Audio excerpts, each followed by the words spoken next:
Hello and good morning everyone. I welcome you all at Worst News Analysis. Today is 3rd October 2023 and we are going to discuss important news and articles from The Hindu newspaper. So let's see what important news we got today to discuss. So before starting the video, for PDF join Telegram channel at Worst News Analysis. Link आपको description box में provided है. Make sure video को last तक देखें so that सारी important news आपकी यहाँ पर कवर हो. तो चलिए स्टार्ट करते हैं और देखते हैं आज हमें क्या क्या डिस्कस करना है. Now first article is medicine Nobel 2023 goes to duo who paved the way for mRNA Covid vaccine. अब यहाँ पर हम किसकी बात कर रहे हैं? मेडिसिन नोबेल प्राइज की. जैसे कि आपके पीस नोबेल प्राइज आते हैं, है ना, उसी तरीके से हम इसकी बात कर रहे हैं मेडिसिन नोबेल प्राइज 2023 की. तो यहाँ पर दो पर्सन है, आप देखेंगे. सो कैटलीन कैरिगो एंड रू वेस्टमैन, इनको यहाँ पर ये मेडिसिन नोबेल प्राइज मिला है. इनको क्यों मिला है? क्योंकि इन्होंने साथ में मतलब कि काम किया है किसके अगेंस्ट में? कोविड-19 की इफेक्टिव जो mRNA वैक्सीन है ना, उसके लिए यहाँ पर इफेक्टिवली इन्होंने यहाँ पे काम किया है. अगर हम मेडिकल नोबेल प्राइज की बात करते हैं तो she is the 13th women to win this prize. Okay, तो आप लोगों को ये याद रखना है. इस तरीके के क्वेश्चंस आपके वेरियस एग्जाम्स में आते हैं. इवन आजकल यूपीएससी भी ये जो भी आपके पीस प्राइज होते हैं इनसे रिलेटेड यहाँ पर क्वेश्चंस करता है. So you have to remember this one कि she is not the first woman who got this prize. She is the 13th woman to win this prize. Okay, so इस vaccine के बारे में देख लेते हैं. What is this mRNA? तो medical Nobel prize की हम बात कर रहे हैं. इसमें किसको मिला है? यहाँ पे Drew Weissman research partner and co laureate Katalin Kariko called him early for this morning with some incredible news. They had both been awarded the 2023 Nobel prize in physiologically or medicine. तो यहाँ पर इनको ये Nobel आपका prize मिला है किसमें? Physiology and medicine में. ये इन्होंने साथ में 20 इयर्स एक साथ काम किया है. अब हम वैक्सीनेशन की बात करते हैं. व्हाट इज दिस वैक्सीनेशन होता क्या है? वैक्सीनेशन की बात करते हैं उससे पहले हम बात करते हैं mRNA. mRNA का मतलब होता है मैसेंजर RNA और इसको हम बोलते हैं mRNA. ये टेक्नोलॉजी से हम क्या करते हैं, जैसे कि आपके जो इनएक्टिवेटेड सेल होती हैं किसी भी वायरस की, फॉर एग्जाम्पल हम कोविड का एग्जाम्पल लेते हैं. तो जो कोविड वायरस है उसका जो इनएक्टिव फॉर्म है उसे हमारी बॉडी में इंजेक्ट किया जाता है. क्या करते हैं? उसे हमारी बॉडी में उसका इनएक्टिवेट फॉर्म इंजेक्ट करते हैं. उसके बाद क्या होता है, जब भी फॉर एग्जांपल कोविड-19 का जो वायरस है हमारी बॉडी में अटैक करता है तो हमारी बॉडी ऑलरेडी यहाँ पर प्रिपेयर होती है कि किस तरीके से हमें इस वायरस को क्या करना है, इस पर अटैक करना है और हमारी बॉडी से इसे बाहर निकालना है. ओके, सो आई होप आपको ये क्लियर हो रहा होगा. तो ये क्या करता है? mRNA vaccine trick the body into producing some of the vital proteins itself. यहाँ पर जो mRNA वैक्सीन होती है तो वो क्या करता है, जब मान लीजिए ये एक पर्सन है, ओके, ये यहाँ पर ये पर्सन है, इसको हमने यहाँ पे mRNA वैक्सीन दी. क्या? mRNA वैक्सीन इसको प्रोवाइड की. उसके बाद यहाँ पर क्या होती है, जब mRNA वैक्सीन यहाँ पर प्रोवाइड करते हैं तो ये mRNA वैक्सीन क्या करती है, हमारी बॉडी को ट्रिक करती है एक अलग टाइप का प्रोटीन क्रिएट करने में, उसको प्रोड्यूस करने में. कि जब यहाँ पर अभी कोविड-19 आया तो कोविड-19 वायरस जब इसको यहाँ पर आपका अटैक करेगा तो हमारी बॉडी क्या रहेगी? तैयार रहेगी उस वायरस से फाइट करने के लिए. ओके, सो आई होप आपको ये क्लियर होगा. सो दे वर्क यूजिंग mRNA और messenger RNA while the molecules that essentially puts DNA instruction into the action inside a cell. mRNA is used as a template to build proteins. तो mRNA यहाँ पर क्या काम करता है? Protein को build करने में हेल्प करता है और वो प्रोटीन यहाँ पर जो भी वायरस या बैक्टीरिया, या हम तो अभी कोविड की बात कर रहे हैं जस्ट एन एग्जाम्पल, उससे फाइट करने में हेल्प करता है. ओके, आई होप आपको यहाँ पे क्लियर होगा. सो ये इस तरीके से काम करता है. अब इसका सिग्निफिकेंस क्या है mRNA वैक्सीन का? So there are two parts of our immune system. Innate a defense we are born with and acquired we develop and we come into contact with pathogens.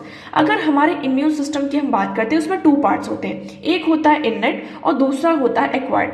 इनेट का मतलब होता है कि ऐसा इम्यून सिस्टम जिसके साथ मतलब कि हमारी बॉडी की जो डिफेंस आप कह सकते हैं सिस्टम है, जब हम बॉर्न हुए थे, जब हम पैदा हुए थे तो उसके साथ ही हमारे आया था. दूसरा होता है एक्वायर्ड. एक्वायर्ड का मतलब होता है कि धीरे धीरे जब हम बढ़ते हैं, हम यहाँ पे अच्छा पूरा न्यूट्रिशन लेते हैं, सारी चीजें लेते हैं, हमारी डाइट अच्छी होती है, तो हमने अपनी बॉडी को स्ट्रॉन्ग स्ट्रॉन्ग किया, हमने एक इम्यून सिस्टम को डेवलप किया कि जब भी हम किसी पर्टिकुलर पैथोजन के या वायरस के कांटेक्ट में आएंगे तो हमारी बॉडी उससे कैसे फाइट करेगी। So that is acquired immune system, और इननेट मतलब कि वो डिफेंस सिस्टम जिससे हम यहाँ पर बॉर्न हुए हैं। तो ये क्लासिकल वैक्सीन क्या करेगी, दोनों के साथ यहाँ पर एक्वायर्ड इम्यून सिस्टम और इनेट इम्यून सिस्टम के साथ यहाँ पर काम करके एक्टिवेट करेगी अदर इंग्रेडिएंट्स को, जो कि एक तरीके से एडजुवेंट का यहाँ पर काम करेंगे।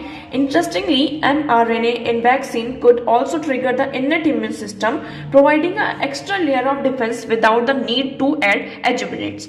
तो यहाँ पर ये कहा जा रहा है कि जो ये आपकी mRNA वैक्सीन है ना, एक तरीके से क्या कर सकती है, हमारा जो इनेट इम्यून सिस्टम है उसको भी ट्रिगर कर सकती है और एक extra layer of defence system यहाँ पर जो हमारी बॉडी को जरूरत है वो प्रोवाइड कर सकती है। तो ये है सिग्निफिकेंस mRNA वैक्सीन का। और इसमें काम किसने किया था, आपके ये दो साइंटिस्ट ने, आपके जो ये दो मेडिकल, उनको यहाँ पर इसी के चलते नोबेल मतलब कि मेडिकल नोबेल प्राइज मिला है। ओके, सो आई होप आपको ये आर्टिकल यहाँ पे पूरा क्लियर होगा। सो अब नेक्स्ट आर्टिकल की बात करते हैं। हमारा नेक्स्ट आर्टिकल है at 36% of EBC's largest group in Bihar show case caste study. देखिए यहाँ पर बिहार में क्या हुई, कास्ट स्टडी हुई है। अब इस आर्टिकल को हम डिस्कस करेंगे, लेकिन उससे पहले हम यहाँ पर अपने कुछ क्वेश्चंस को डिस्कस करते हैं। ओके, तो चलिए देखते हैं आज का हमारा पहला क्वेश्चन क्या है। So first question is Which among the following event took place during the time of Lord Curzon? हम इसमें किसकी बात कर रहे हैं, लॉर्ड कर्जन की बात कर रहे हैं। सो लॉर्ड कर्जन के टाइम पीरियड पर कौन कौन से इवेंट हुए हैं ये हमें बताना है। ओके, पहला क्या है, north west frontier province was establish. क्या लॉर्ड कर्जन के टाइम पर नॉर्थ वेस्ट फ्रंटियर प्रोविंस था उसको एस्टैब्लिश किया गया था। Queen Victoria died, Kolkata corporation law was passed. क्या यहाँ पर कोलकाता कॉर्पोरेशन लॉ पास हुआ था, या फिर पार्टीशन ऑफ बंगाल रिवोल्ट। तो इसमें से करेक्ट कोड क्या है, आप लोग कमेंट सेक्शन में कमेंट करके इस क्वेश्चन का आंसर देंगे। वीडियो के एंड में इस क्वेश्चन का आंसर आप लोगों को दिया जाएगा। ओके, नेक्स्ट क्वेश्चन है, in India separation of judiciary from executive is enjoyed by. यहाँ पर हम किसकी बात कर रहे हैं कि इंडिया में separation of judiciary from executive ये किसके द्वारा मतलब कि इंजॉय किया जाता है। सो भारत में न्यायपालिका को कार्यपालिका से अलग करने का आदेश दिया गया है। ये इसका जो आदेश है कि जुडिशरी और आपकी जो एग्जीक्यूटिव है वो अलग अलग होनी चाहिए। तो ये किसके द्वारा दिया गया है, तो आप देखेंगे आपके पास ऑप्शन है the preamble of the constitution, a directive principle of state policy, the 7th schedule और द कन्वेंशन प्रैक्टिस। तो इसमें से राइट ऑप्शन क्या है, आप लोगों को कमेंट सेक्शन में दोनों क्वेश्चंस के आंसर करने हैं। आजकल यहाँ पर कोई भी क्वेश्चन के आंसर्स नहीं कर रहा है। अगर आप लोगों को नहीं आता कोई इशू नहीं है, आप एटलीस्ट ट्राई तो करिए, आप इन क्वेश्चंस के आंसर तो करिए। तो दोनों क्वेश्चंस के आंसर आप लोगों को कमेंट सेक्शन में करना है। वीडियो के एंड में आप लोगों को इन क्वेश्चंस के आंसर दिए जाएंगे। So make sure you are watching the video till the end. Now move करते हैं हम नेक्स्ट आर्टिकल की तरफ। नेक्स्ट आर्टिकल हमारा क्या है कि बिहार में कास्ट स्टडी हुई है, मतलब कि कास्ट सेंसस हुआ है। इसके द्वारा ये पूरा यहाँ पर डेटा निकल कर आया है। कास्ट मतलब कि हिंदू कितने हैं, मुस्लिम्स कितने हैं, क्रिश्चियंस कितने हैं, बुद्धिस्ट कितने हैं, सिख कितने हैं। तो ये रिलीजन बेसिस पर आपका क्या हुआ है, रिलीजन बेसिस पर और कास्ट के बेसिस पर। कई बार क्या होता है कि आपका मतलब कि जो एक रिलीजन है उसके अंदर भी आपको डिफरेंट डिफरेंट ग्रुप्स देखने को मिलते हैं। तो यहाँ पर पूरा क्या है उसका सेंसस हुआ है। तो कैटेगरी यहाँ पर डिफाइन की गई है कि other backward classes, extremely backward classes, schedule caste, schedule tribe, unreserve. तो अदर बैकवर्ड क्लास में देखेंगे कितना है 27.13%। पॉपुलेशन की बात करते हैं, टोटल पॉपुलेशन कितनी है 3.55, और उस पॉपुलेशन में 27.13% जो है अदर बैकवर्ड क्लास में आते हैं। एक्सट्रीम बैकवर्ड क्लास की बात करते हैं, they are 36.01, schedule caste 19.65, schedule tribe 1.68% and unreserve 15.52% यहाँ पर है। अब यहाँ पर ये क्या हो रहा है, कंपोजिशन हमें दिख रहा है। हिंदूज की बात करते हैं तो हिंदूज का शेयर यहाँ पर 81.99% है, मुस्लिम्स का 17.70, क्रिश्चियंस 0.05, बुद्धिस्ट 0.09 एंड सिख्स 0.0 है। अब ये सर्वे किया क्यों जाता है, इसका मतलब कि एक क्या निकल कर आता है कि हम इस तरीके के जो सर्वे है कास्ट बेस्ड सर्वे यहाँ पर करें। एक्चुअली ऐसा हम इसलिए करते हैं, इससे क्या होता है कि आपका एक पूरा डेटा निकल कर आता है। डेटा निकल कर आता है उससे हमें ये पता चलता है कि पर्टिकुलर रीजन में कितने कौन से कास्ट के लोग रहते हैं, उनको क्या क्या रिसोर्सेस मिल रहे हैं, इस कास्ट सेंसस में सिर्फ हम नंबर्स को काउंट नहीं करते हैं, हम उनके साथ साथ और भी अदर चीजें, जैसे कि हम उनसे पूछते हैं कि क्या उनको प्रॉपर एजुकेशन सिस्टम जो है हमारा उसका फायदा मिल रहा है या नहीं, जो हमारी गवर्नमेंट है, गवर्नमेंट की जितनी भी आपकी स्कीम्स आ रही हैं, योजनाएं आ रही हैं, उसका बेनिफिट इनको मिल रहा है या नहीं, यहाँ पर जो हेल्थ सिस्टम है वो हेल्थ सिस्टम का पूरा फायदा उठा पा रहे हैं या नहीं। इस बेसिस पर ये पूरा सेंसस होता है। तो इससे हमें एक पूरा डेटा निकल कर आता है, जिससे ये पता चल पाता है कि किस एरिया में, किस रीजन में यहाँ पर क्या हो रहा है। उस बेसिस पर हम उन्हें रिजर्वेशन प्रोवाइड करते हैं, क्योंकि देखिए जो चीजें हमें दिखाई नहीं देती, ऐसा नहीं है कि वो चीजें यहाँ पर एग्जिस्ट नहीं करती हैं, कहीं ना कहीं वो चीजें होती हैं, है ना। तो कुछ लोग यहाँ पर सच में बहुत ज्यादा पिछड़े हुए हैं। इसी के चलते आप लोगों ने देखा होगा कि जो हम रोहिणी कमीशन की बात करते हैं, तो रोहिणी कमीशन में क्या था आपका, रोहिणी कमीशन में ओबीसी में जो क्रीमी लेयर्स थे, अब ओबीसी में भी यहाँ पर आपकी लेयर्स बन चुकी है। ओबीसी में आप देखेंगे वेरियस कास्ट जो ग्रुप है आज के टाइम पर, पहले के टाइम पर वो कैसे थे, बहुत ज्यादा पिछड़े हुए थे, लेकिन आज के टाइम पर उनके पास सारे रिसोर्सेस हैं, वो फुल मतलब कि एक तरीके से वेल डेवलप्ड है। तो ये रोहिणी कमीशन का काम यही था, उन्हीं लोगों को जो क्रीमी लेयर की कैटेगरी में आते हैं ओबीसी में, उनको आपको कैटेगराइज करना था, ठीक है। तो ये यहाँ से आपका निकल कर आता है। तो आई होप आपको ये आर्टिकल यहाँ पर क्लियर होगा। ओके, चलिए मूव करते हैं नेक्स्ट आर्टिकल की तरफ। तो हमारा नेक्स्ट आर्टिकल है यहाँ पर आज का, okay, the narrative of development and populism. यहां पर हम किसकी बात कर रहे हैं, डेवलपमेंट एंड पॉपुलिज्म की। अब देखिए ये जो पैरा है, इस पैरा को अगर आप पढ़ेंगे तो आपको समझ में आएगा कि गवर्नमेंट जो आपकी पॉलिटिकल पार्टीज होती हैं, नॉट गवर्नमेंट, पॉलिटिकल पार्टीज की हम यहाँ पर बात करते हैं। पॉलिटिकल पार्टीज अपने आप को यहाँ पर पॉपुलराइज करने के लिए वेरियस स्कीम्स एंड प्रोग्राम्स लेकर आती हैं। ओके, जैसे कि आप देखेंगे in on September 14 prime minister laid the foundation stone of project worth 50,700 crore rupees. Election bound state of Madhya Pradesh, Madhya Pradesh में आपके इलेक्शन होने वाले हैं और वहां पर गवर्नमेंट ने क्या किया है, 50,700 करोड़ का एक प्रोजेक्ट अनाउंस किया है। पहली चीज ये होगी। दूसरा आप बात करेंगे तेलंगाना गवर्नमेंट की, वहां पर गारंटी मतलब कि अपोजिशन पार्टी ने गारंटीज का अनाउंस किया है September 18 को, कि जो लोग हैं उनको जनरल असेंबली में और जो मंथली फाइनेंशियल असिस्टेंस प्रोवाइड किया जाएगा, 2500 रुपए उन्हें मंथली दिया जाएगा। गैस सिलेंडर उन्हें सिर्फ 500 रुपीज में दिया जाएगा। विमेन्स के लिए यहाँ पर जो ट्रांसपोर्टेशन सर्विसेज है, बस है, ये सारी चीजें जो फाइनेंशियल असिस्टेंट यहाँ पर प्रोवाइड किया जाए, बस की जो सर्विसेज है उसे फ्री कर दिया गया है। फार्मर्स को यहाँ पर हर महीने 15,000 रुपए देने की बात की है, मतलब कि सॉरी हर साल 15,000 रुपए देने की बात की है। तो जब भी इलेक्शन आते हैं तो ये क्या होता है, जो आपका फ्री बीज का कॉन्सेप्ट होता है, हम किसकी यहाँ पर बात कर सकते हैं, इन सबको आप फ्री बीज से कनेक्ट कर सकते हैं।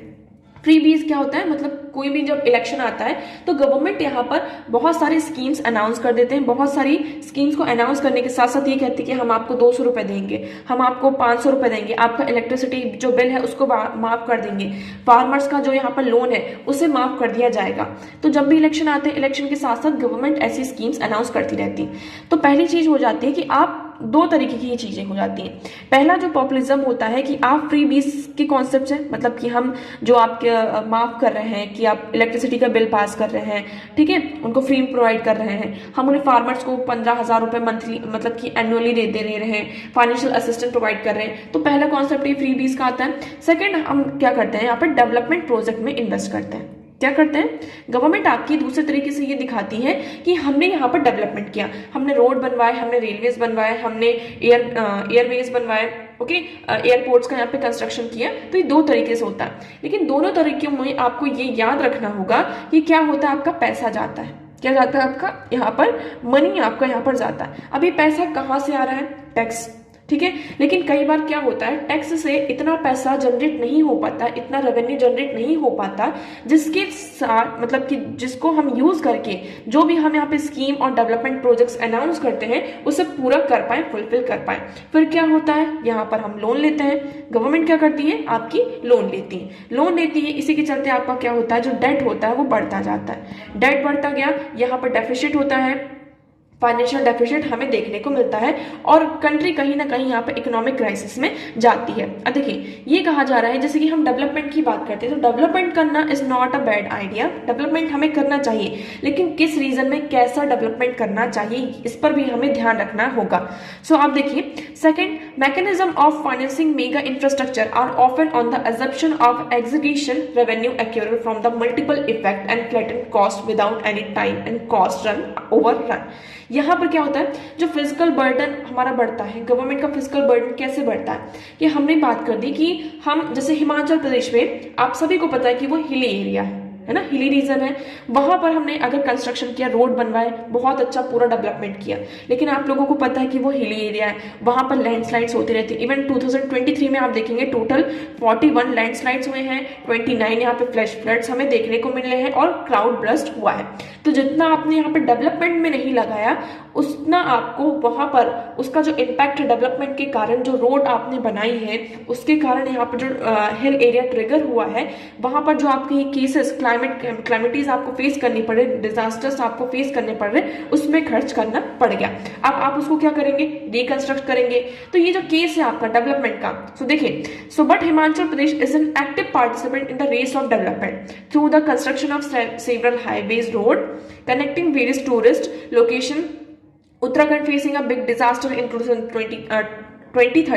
यहाँ पर आप सभी को पता है कि उत्तराखंड में कितना बड़ा डिजास्टर आया था 2013 में, फिर गवर्नमेंट को पूरा जो स्टेट है उसे रीबिल्ड करना पड़ा था। 4 धाम यात्रा आप सभी को पता है कि इसमें हम रोड कनेक्टिविटी, जिसमें मिलियंस ऑफ पीपल को, यहाँ पर जितने भी आपके रिलीजियस टूरिस्ट हैं, despite the fact most places have infrastructure for only few thousand people. हमें पता है कि जो इंफ्रास्ट्रक्चर है कुछ हजार लोगों के लिए ही है, लेकिन हम जो कनेक्टिविटी है वो कितने लोगों के लिए बना रहे हैं, यहाँ पर मिलियंस ऑफ पीपल के लिए, के लिए मिलियंस ऑफ पीपल के लिए। तो इसमें ये कहा जा रहा है कि हम डेवलपमेंट तो करें बट हमें सस्टेनेबल डेवलपमेंट पर ध्यान देना होगा। किस पर? सस्टेनेबल डेवलपमेंट पर। और साथ साथ ये जो सारी चीजें होनी चाहिए, कैसी होनी चाहिए, कॉस्ट इफेक्टिव होनी चाहिए, क्योंकि जो पूरा बर्डन है ये किस पर जाता है, आपका जो फिजिकल बर्डन है वो हमारी कंट्री का यहाँ पर बढ़ता जाता है। सो लास्ट में आप ये कह सकते हैं कि देखिए, while economic populism imposes physical cost, ये जो आपका पॉपुलिज्म होता है और डेवलपमेंट होता है उसके साथ साथ आपका फिजिकल कॉस्ट भी आता है। So inappropriate physical infrastructure led development impose additional cost, specially environmental cost. तो यहाँ पर हम किसकी बात करें, जो फिजिकल इंफ्रास्ट्रक्चर अगर वो इनअप्रोप्रिएट होता है तो ये एक एडिशनल कॉस्ट यहाँ पर इम्पोज करता है अपने साथ, स्पेशली इन्वायरमेंटल कॉस्ट, जिसको आप कई बार यहाँ पर फुलफिल भी नहीं कर पाते हैं। So poor resilience coupled with injection of fragility to the environment result in the situation of cost of infrastructure led development remaining in the system for long। तो यहाँ पर हमें जितने भी आपके मेगा प्रोजेक्ट्स हैं हमें इनको कैसा बनाना होगा, जो भी आपकी इकोनॉमिक पॉपुलिज्म है उसको हर्ट कर रहा है, ठीक है, लेकिन हमारा जो इन्वायरमेंट है, हमारा जो इकोसिस्टम है, इसको ध्यान पर रखते हुए बनाना होगा। ओके, सो आई होप आपको ये आर्टिकल यहाँ पे क्लियर होगा। तो जो हम किसकी बात कर रहे हैं यहाँ पे, डेवलपमेंट, चाहे आप डेवलपमेंट कर रहे हैं या फिर पॉपुलिज्म की तरफ जा रहे हैं, दोनों आपका क्या है, एक फिजिकल कॉस्ट के साथ यहाँ पर आता है। नेक्स्ट हम बात करते हैं, नेक्स्ट आर्टिकल है criminal law bill and hollow decolonisation. यहाँ पर हम किसकी बात कर रहे हैं कि आपके जो भी पुराने बिल्स हैं, जो भी लॉज हैं, जैसे कि हम इंडियन पिनल कोड की बात करते हैं, सीआरपीसी की बात करते हैं, ठीक है, ये क्या है आपके जब ब्रिटिशर्स थे उस टाइम के लॉज थे, तो इसको हम चेंज करने की बात करें कि अब इसे हमें क्या करना चाहिए, चेंज करना चाहिए, ठीक है, चेंज करना चाहिए। इसी के चलते आपका क्या आता है, भारतीय न्याय संहिता, है ना, भारतीय न्याय संहिता आता है, ये सारे लॉज हम लेकर आ रहे हैं, जिससे हम बात कर रहे हैं कि हम एक डीकोलोनाइजेशन की तरफ बढ़ रहे हैं। लेकिन इस आर्टिकल में ये कहा गया है कि पहले आपको डेफिनेशन समझनी होगी, डिफरेंस समझना होगा between the colonisation and decolonisation. What is decolonisation and colonisation? तो यहाँ पर उन्होंने कॉलोनाइजेशन की एक डेफिनेशन दी है, आप इस डेफिनेशन को बहुत ही ध्यान से पढ़िएगा। कॉलोनाइजेशन क्या है? Colonisation is broadly a process of operation where the colonised become vehicle for the supreme colonial power to fulfil its desire. मतलब कि आपके पास पावर है और आप उस पावर का मिसयूज कर रहे हैं, आप उस पावर का इस तरीके से यूज कर रहे हैं आपके जो डिजायर्स है उनको फुलफिल करने के लिए। क्या करने के लिए, अपने डिजायर्स को फुलफिल करने के लिए आपको जो दो पावर दी गई है आप उसका क्या कर रहे हैं, मिसयूज कर रहे हैं। तो ये होता है आपका कॉलोनाइजेशन की डेफिनेशन। मतलब आपने क्या कर लिया, अपनी पावर का यहाँ पर ऐसा यूज किया और जो भी यहाँ पे लोग थे तो आपके जो भी यहाँ पे डिजायर्स थे उसको फुलफिल करने के लिए आप उन पावर्स का यूज इन लोगों के ऊपर यहाँ पर कर रहे हैं। आपको ये समझ में आया डेफिनेशन क्या है कि मान लीजिए ये पर्टिकुलर ए पर्सन है, इसके पास बहुत पावर है, तो इस पावर का यूज तो वो किसी अच्छे तरीके से भी कर सकता है, लेकिन उसने क्या किया, अपनी पावर्स का यूज उसकी जो डिजायर्स थी उसको फुलफिल करने के लिए किया। तो इन लोगों से उसने पूरा काम करवाया, मान लीजिए पूरे घर का काम करवा लिया, सारी चीजें करवा ली। एक छोटे से कंटेक्स्ट में यहाँ पर मैं एक आपको एक्सप्लेन करने की कोशिश कर रही हूँ कि इस पर्सन के पास बहुत ज्यादा पावर, एक्सट्रीम पावर है। उसने अपने एक्सट्रीम पावर्स का यूज किया, इसमें किया अपने डिजायर्स को फुलफिल करने का किया। तो ये पूरे लोग क्या हो गए, इसके अंडर में कॉलोनाइज्ड हो गए। ठीक है, तो ये सब्जेक्ट आ गया। एक तरीके से आप कह सकते हैं कि those without must oblique. So देखिए, the subject unquestionably serves the colonial state and remains at mercy. Those in power have rights, those without must oblige. तो मतलब यही है कि जिसके पास पावर है तो वो क्या करेगा, इस पर्सन के पास पावर है तो आपको क्या करना होगा, आपको इसकी हर एक बात मानना होगा।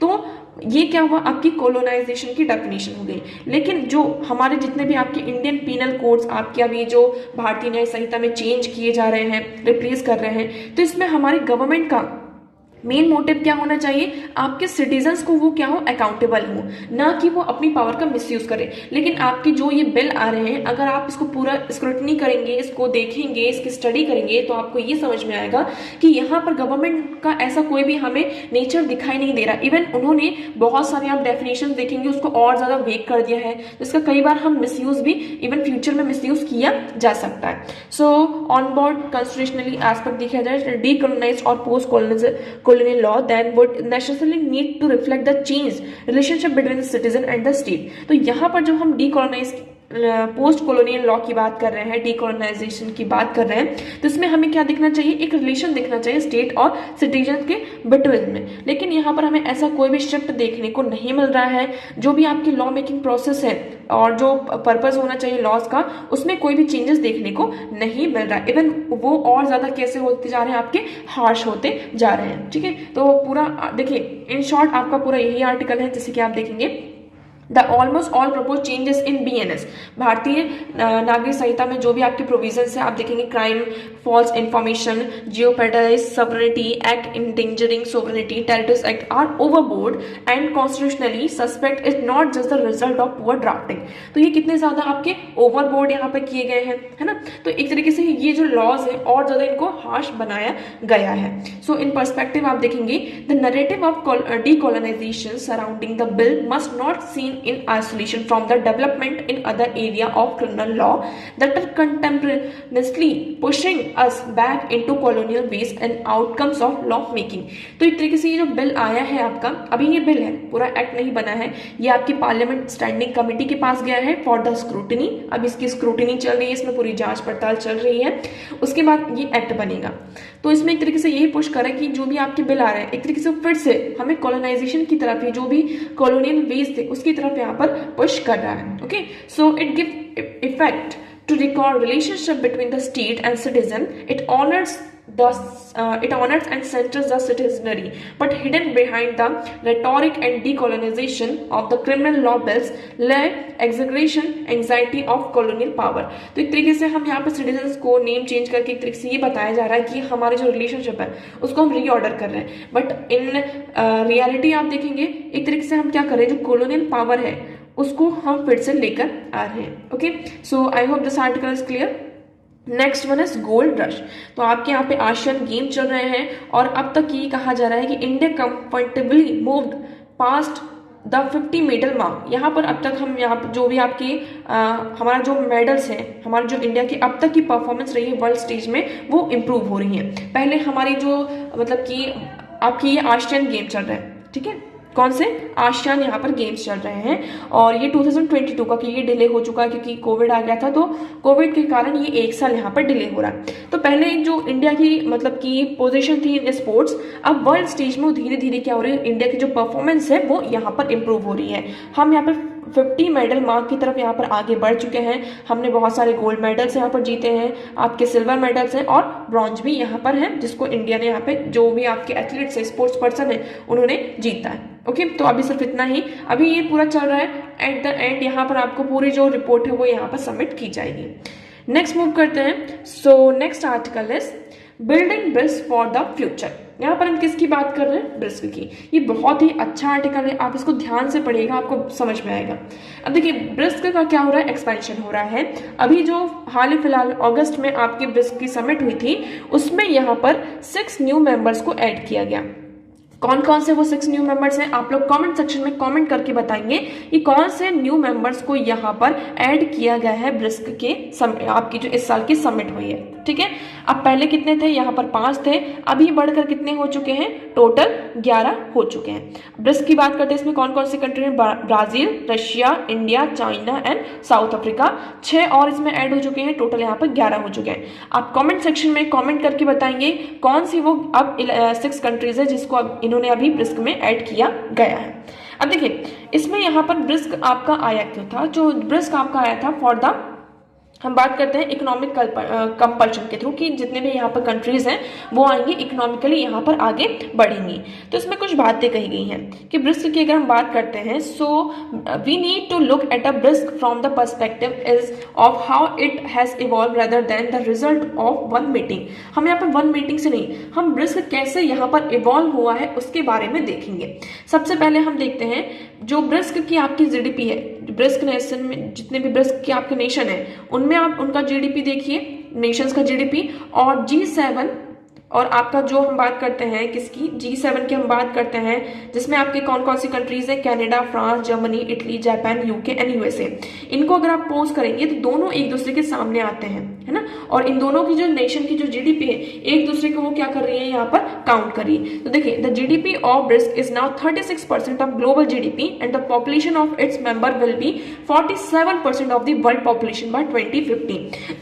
तो ब्रिस्क की अगर हम जीडीपी की बात करते हैं, ग्लोबल जीडीपी की, वो कितनी है? 36% है और population is 47% in the incoming 2050 तक ये पॉपुलेशन कितनी हो जाएगी? 47% हो जाएगी। ठीक है, इतना यहाँ पर क्लियर हुआ। अब यहाँ पर ये कहा जा रहा है जैसे कि बहुत सारे जो मेंबर्स हैं, जो बहुत सारी जो कंट्रीज हैं वो ब्रिस्क को क्या करना चाहती हैं? ज्वाइन करना चाहती हैं। क्यों करना चाहती हैं? इसका भी रीजन है क्योंकि आज के टाइम पे सेकंड अगर आप देखेंगे यहाँ पर ये कहा जा रहा है कि 2 member of BRICS are China and India. यहाँ पर आप सभी को पता है कि चाइना और इंडिया आपस में क्या है? बॉर्डरिंग कंट्रीज है, नेबरिंग कंट्रीज है। ठीक है, दोनों कंट्रीज यहाँ पर बॉर्डर शेयर करती हैं। तो ये दोनों कंट्रीज का अलग होना, भले इनके बीच में कितने भी यहाँ पे अनबन हो जाए, लेकिन ये दोनों कंट्रीज आपस में अलग हो सकती हैं क्या? नहीं हो सकती हैं, है ना। और अगर हम चाइना और इंडिया की बात करते हैं तो they together contain 1/3 of the world population, India and China, आपको ये बात करनी है। And these 2 countries are the fastest growing economies expected to be among the top 3 economies of the world by 2030 तक यहाँ पर टॉप 3 इकोनॉमीज में यहाँ पे इंडिया और चाइना आ जाएंगे। दोनों कंट्रीज की अगर हम बात करते हैं बायलैटरल ट्राइज में अगर हम देखें उसमें थोड़े बहुत हमें ट्रांसफॉर्मेशन देखने को मिल रहे हैं, लाइक जैसे कि जो हमारे इश्यूज चल रहे हैं न्यू दिल्ली में, अभी हमारा जो डोकलाम इशू है, बट स्टिल अगर हम इन दोनों नेशन की बात करते हैं जो बायलैटरल और पॉलिटिकल डिप्लोमेटिक्स लेवल पर जो स्टैंड ऑफ है उसको अगर हम अलग कर दें तो इन नेशन का जो इकोनॉमिक आपका ट्रेड है उसमें भी आपको दोनों में बढ़ोतरी देखने को ही मिल रही है। थर्ड इसमें ये कहा जा रहा है, थर्ड पॉइंट इसमें क्या है कि यहाँ पर आज के टाइम पे ठीक है इंडिया और चाइना साथ में नहीं, बट इन फ्यूचर में भी इंडिया एंड चाइना यहाँ पे फ्यूचर में एक साथ आ सकते हैं क्योंकि वो एक साथ है, एक रीजन में है। ठीक है, नेक्स्ट इसमें हम बात करें थर्ड कि कुछ यहाँ पे जो अदर नेशंस हैं वो एक अल्टरनेटिव को ढूंढने की कोशिश कर रहे हैं कि हमें सिर्फ यहाँ पे जो वेस्ट हेजेमनी है, वेस्टर्न कंट्रीज हैं, उनके साथ में नहीं आना है। हम क्या करना चाहते हैं, जो वर्ल्ड है उसको पोलराइज करना चाहते हैं। तो जितने भी यहाँ पर कंट्रीज हैं आजकल, हम जो भी अदर कंट्रीज हैं वो यहाँ पर ब्रिस्क की तरफ, ब्रिस्क की जो मेंबरशिप है उसको एक्वायर करने की कोशिश करते हैं। क्यों? क्योंकि उनको सिर्फ यूएसए की तरफ साथ नहीं रहना है, उनका जो मतलब कि एम्बिट है ना, वो अल्टरनेटिव्स को ढूंढ रहे हैं कि अगर हम यूएसए की तरफ डिपेंड रहेंगे तो हमारे जो रिलेशन है वो चाइना के साथ, रशिया के साथ, इंडिया के साथ यहाँ पर खराब ना हो।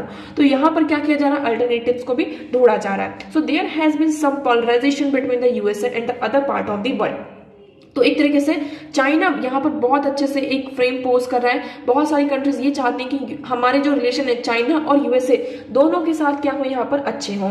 अब ये जो ब्रिक्स है हम बात कर रहे हैं, जैसे कि आपका जो वर्ल्ड बैंक है, IMF है, वर्ल्ड बैंक है, यहाँ पर किसकी हेजमनी होती है? वेस्ट की होती है। इसलिए हमने यहाँ पर क्या डेवलपमेंट किया, यहाँ पर जो आपका डेवलपमेंट बैंक है ब्रिक्स का उसको डेवलप किया गया, जिससे हम क्या कर सके, जो भी ये वेस्ट हेजेमनी है इसको काउंटर कर सके। ओके, सो आई होप आपको यहाँ पे क्लियर हो रहा होगा। लास्ट में हम बात करते हैं आपका जो फोर्थ पॉइंट यहाँ पर क्या बात की जा रही है। अगर हम इंडिया और चाइना की बात करते हैं तो दोनों का यहाँ पे कॉमन एजेंडा है, कॉमन इंटरेस्ट है कि हमें डी डॉलराइजेशन करना है। क्या करना है? डी डॉलराइजेशन यहाँ पर करना है। तो आप देखेंगे the US dollar has been a dominant global currency all this time. We have seen the demands of traveler checks of people carrying authorized currency that was equivalent to dollar bill. Okay, with digital platform making inbound in many country digital currency is clearly in future. अब देखिए, अब धीरे धीरे हम digital currency की तरफ बढ़ रहे हैं, लेकिन चाइना ने भी इस फील्ड में बहुत ज्यादा प्रोग्रेस की है। दोनों इंडिया और चाइना यहाँ पर ट्रेड इन्वेस्टमेंट की तरफ यहाँ पर पुश कर रहे हैं, और दोनों कंट्रीज यहाँ पर चाहती हैं कि यहाँ पर क्या हो, आपका डी डॉलराइजेशन हो। ओके, तो ब्रिक्स क्या बन सकता है? ब्रिक्स एक तरीके से ऐसा कहा जा रहा है कि ब्रिक्स की हम एक कॉमन करेंसी निकालेंगे जो क्या करेगा, डॉलर को यहाँ पर चैलेंज करेगा, उसके अगेंस्ट में होगा।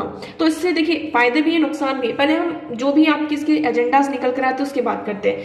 फाइनल यहाँ पर क्या किया जा रहा है कि अगर आप अफ्रीका रीजन देखेंगे, ब्रिक्स में आपका अफ्रीका है, ठीक है, अफ्रीका रीजन देखेंगे तो इस रीजन में चाइना बहुत ही ज्यादा इन्वेस्टमेंट करता है। क्या करता है चाइना?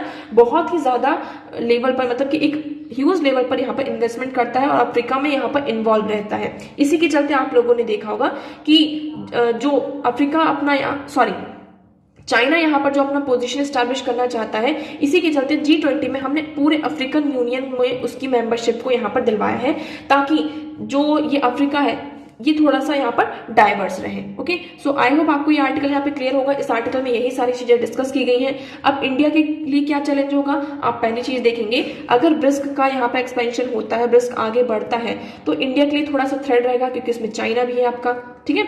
और आप सभी को पता है कि चाइना की जो करेंसी है, चाइना की करेंसी यहाँ पे आगे उठ कर आएगी। अफ्रीका की अगर हम बात करते हैं तो सेंचुरीज में हम देख रहे हैं वहां पे इकोनॉमिक ग्रोथ के प्रोमिसेस किए जाते हैं, किसके द्वारा? चाइना के द्वारा। इसलिए हमने उसको क्या किया है कि चाइना जो है आपका, अफ्रीकन यूनियन है, उसका इंक्लूजन कराया G20 में, जिससे हम क्या कर सके, अफ्रीका पर भी हम यहाँ पर प्रॉपर ध्यान दे सके। इवन जो वेस्टर्न कंट्रीज हैं वो भी अफ्रीका पर यहाँ पर फोकस कर सके, उसे रीच आउट कर सके, तो चाइना की यहाँ पर जो हेजेमनी स्टैब्लिश हो रही है उसको हम कम कर सके। ओके, सो आई होप आपको ये आर्टिकल यहाँ पे क्लियर होगा। So if things so right in less than 40 year the BRICS economies together could be larger than the G6 in US dollar term. तो ये कहा जा रहा है अगर सारी चीजें यहाँ पर सही से चलती हैं तो 40 सालों के अंदर यहाँ पर जो ब्रिक्स है उसकी इकोनॉमीज क्या कर सकती हैं, US जो G6 है और जो भी आपके US का डॉलर टर्म्स है उसको यहाँ पर साथ में एक तरीके से आपका टारगेट कर सकती हैं। ओके, आई होप आपको ये आर्टिकल यहाँ पे क्लियर होगा। नेक्स्ट आर्टिकल है हमारा, world reported twice as many cholera cases in 2022 as in 2021 WHO की एक रिपोर्ट आई है। उस रिपोर्ट के अंदर ये बताया गया है कि जो कोलेरा के केसेस हैं 2021 में आप देखेंगे और 2022 में देखेंगे तो 22 में हमारे जो कोलेरा के केसेस हैं वो और ज्यादा बढ़ चुके हैं। अभी कोलेरा होता क्यों है, इसका सबसे मेन रीजन है कि आपका प्रॉपर सैनिटेशन ना होना, यहाँ पर जो आपका कंटेमिनेटेड वाटर होता है उसके यूज के कारण बहुत जो अनहाइजीन चीजें होती हैं, है ना, उसका हम जो यूज करते हैं, इसके कारण यहाँ पर हमें जो कोलेरा है उसके केसेस देखने को मिल रहे हैं। तो केसेस में क्या हो रहा है, आपका बढ़ावा हो रहा है। आप सभी को पता है हमारा क्या है, सस्टेनेबल डेवलपमेंट गोल है, जिसमें हम क्लीन सैनिटेशन की बात करते हैं, है ना, और जो क्लीन वाटर की बात करते हैं, सैनिटेशन की बात करते हैं, इन सारी चीजों की यहाँ पर बात करते हैं। हमारा सस्टेनेबल डेवलपमेंट गोल का टारगेट क्या है कि हम इसे 2030 तक अचीव करना है। इसी के चलते हम आपका जो WHO है उन्होंने ये इससे लिंक कर दिया था कि हम क्या करेंगे, 2030 तक जो कोलेरा के केसेस है उसको भी पूरी तरीके से खत्म कर देंगे।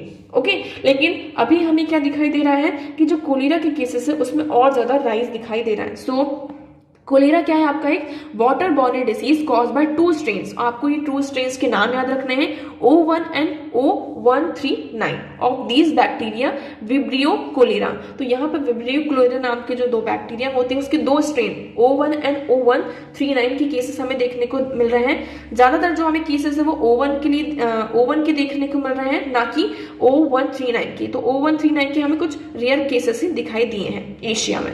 ओके, सो यहाँ पर हम पूरी यहाँ पर केसेस बताया कि between this year more than twice as many countries also reported at least 10,000 suspect as well as confirm cases of cholera.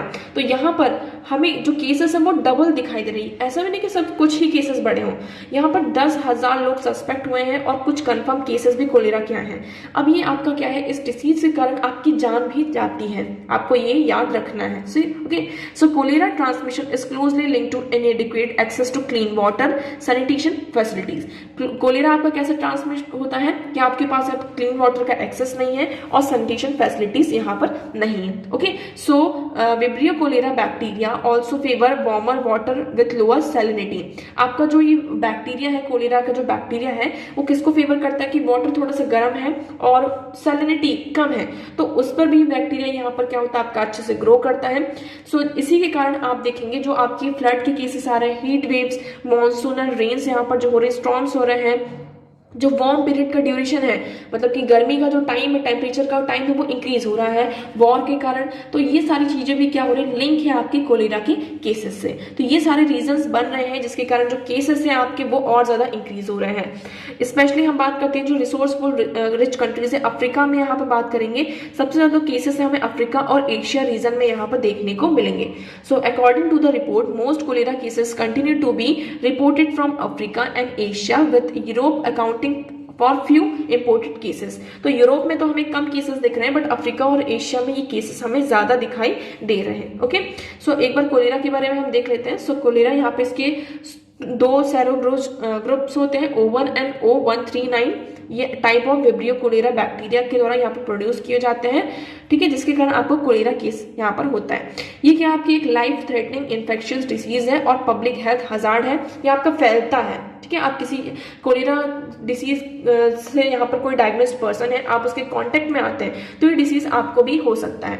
Symptoms इसके क्या क्या है आपके, प्रोफ्यूज वाटरी डायरिया, वॉमिटिंग होता है, लेग क्रैम्प्स होते हैं, आपको वॉमिटिंग उल्टियां बहुत ज्यादा होती हैं, डायरिया होता है, आपका जो पेट होता है बहुत ज्यादा खराब होता है, आपके जो हाथ पैर होते हैं उसमें बहुत ज्यादा दर्द होता है। It is transmitted to human through water or food which is contaminated with the cholera bacterium। तो ये किसके थ्रू फैलता है, जो ह्यूमन यहाँ पर वाटर और फूड के थ्रू यहाँ पर फैलता है। The disease can be spread rapidly in areas with इनएडिक्वेट treatment of sewage and drinking water. ये उस एरिया में भी फैलता है जहाँ पर जो सीवेज उसका ट्रीटमेंट अच्छे से नहीं होता है और ड्रिंकिंग वाटर का भी यहाँ पर ट्रीटमेंट अच्छे से नहीं होता है।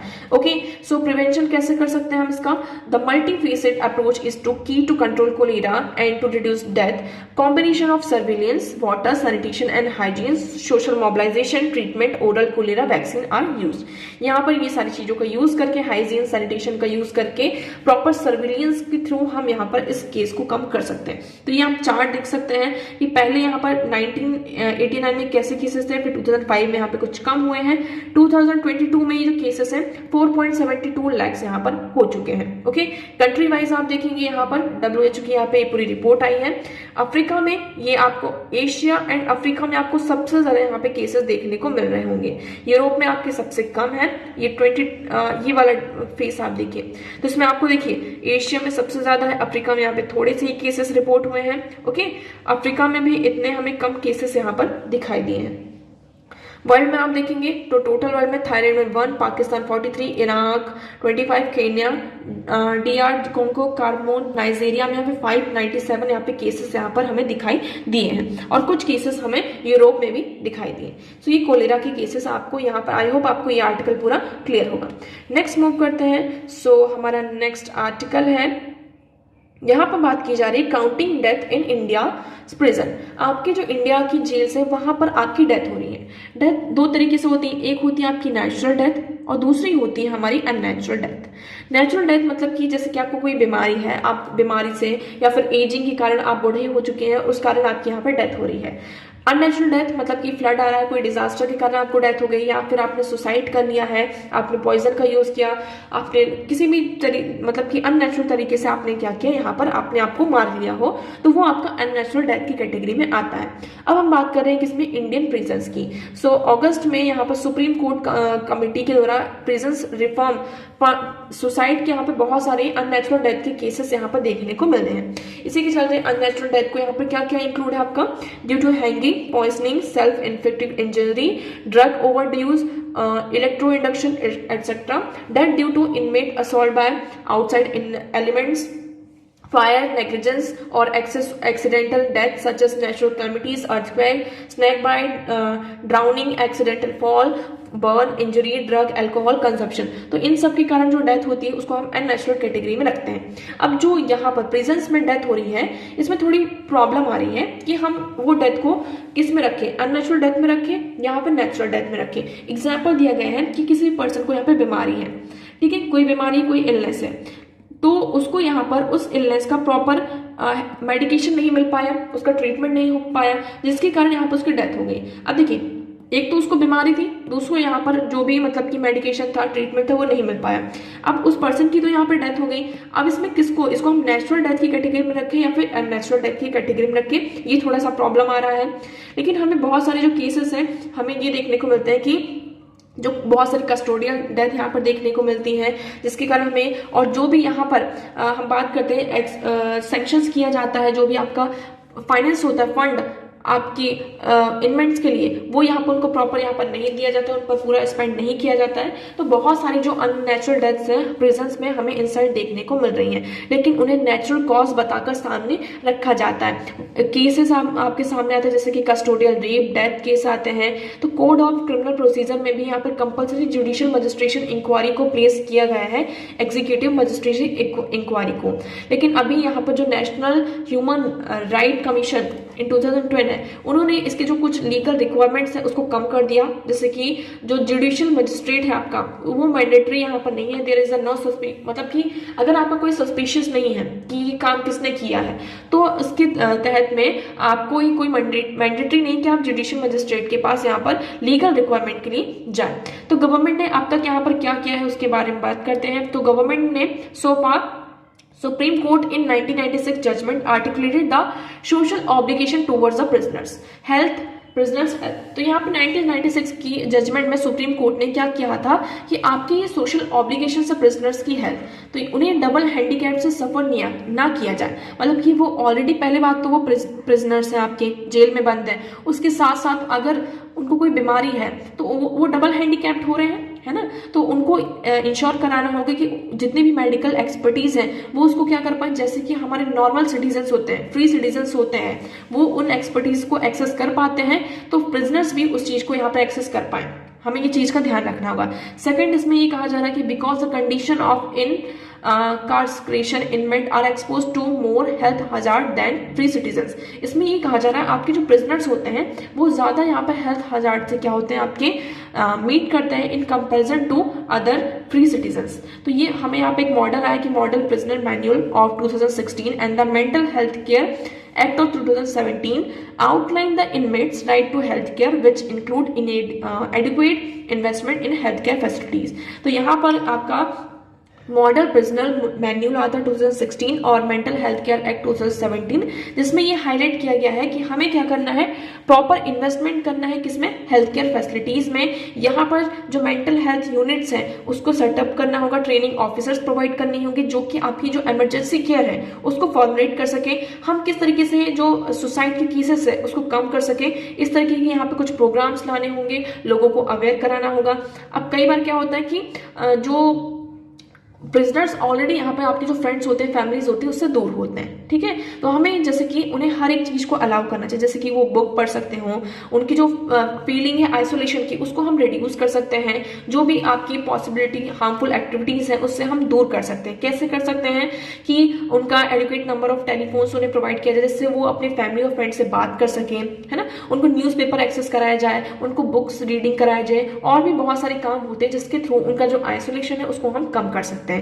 आइसोलेशन कम होगा तो जो सुसाइड के केसेस होते हैं वो यहाँ पर कम हमें दिखाई देंगे। ओके, सो आई होप आपको ये आर्टिकल यहाँ पर क्लियर होगा। आई होप सो देखिए, न्यूज और आर्टिकल्स तो यहीं तक थी। आई होप आपको यहाँ पर सारी चीजें क्लियर होंगी। आगे आपके ऐसी कोई भी आर्टिकल्स नहीं है जो कि हमारे लिए इंपॉर्टेंट हो। अब हम बढ़ते हैं हमारे क्वेश्चन की तरफ। तो हमारा पहला क्वेश्चन था, Which among the following event took place during the time of Lord Curzon? Lord Curzon के टाइम पर यहाँ पर कौन कौन से इवेंट्स हुए थे ये हमें बताना है। तो आपके पास ऑप्शन क्या क्या है? North west frontier province was established, this answer is correct. मतलब ये लॉर्ड कर्जन के टाइम पर ही आपका जो नॉर्थ वेस्ट फ्रंटियर प्रोविंस था उसको एस्टैब्लिश किया गया था। Second, queen Victoria died, this one is also correct. And first and second तो आपका करेक्ट हुआ। Kolkata corporation law was pass, this one is also correct. Partition of Bengal revoked, तो जो पार्टीशन ऑफ बंगाल जो रिवोक हुआ था वो लॉर्ड कर्जन के टाइम पर नहीं हुआ था, ये आप लोगों को याद रखना है। तो फोर्थ वन इज इनकरेक्ट, तो आपका राइट ऑप्शन हो जाता है ऑप्शन सी। ओके, नेक्स्ट हम बात करते हैं, in India separation of judiciary from the executive is enjoyed by. यहाँ पर जो सेपरेशन ऑफ जुडिशरी है और एग्जीक्यूटिव वो किसके द्वारा एंजॉय किया जाता है? तो देखिए पहले हम एक्सप्लेनेशन देखेंगे। So article 50 of the constitution of India is directive principle of state policy, it gives direction of to the state to keep judiciary independent of the executive particularly in judicial appointments। तो यहाँ पर आपका right option क्या हो जाता है? B, directive principle of state policy. हमारा जो आर्टिकल 50 है वो यहाँ पर क्या कहता है, आर्टिकुलेट करता है कि आपकी जो जुडिशरी होनी चाहिए वो इंडिपेंडेंट होनी चाहिए और एग्जीक्यूटिव से यहाँ पर अलग होनी चाहिए। तो आपका राइट ऑप्शन क्या हो जाता है? Option B. Okay, so I hope आपको यहाँ पे दोनों क्वेश्चंस क्लियर होंगे। सेकंड क्वेश्चन को, फर्स्ट क्वेश्चन को भी हम पर देख लेते हैं। जो आपका पार्टीशन ऑफ बंगाल था वो 1905 में यहाँ पे लॉर्ड कर्जन के टाइम पर अनाउंस हुआ था, लेकिन हम इसमें किसकी बात कर रहे हैं? रिवोक की बात कर रहे हैं कि आपका जो पार्टीशन ऑफ बंगाल था वो रिवोक किसके टाइम पर हुआ था? तो ये 1911 during the time of Lord Hardinge second के टाइम पर इसको रिवोक किया गया था। इसलिए फोर्थ ऑप्शन जो आपका फर्स्ट क्वेश्चन का था वो गलत हो जाता है। सो आई होप आपको ये दोनों क्वेश्चन यहाँ पे क्लियर होंगे।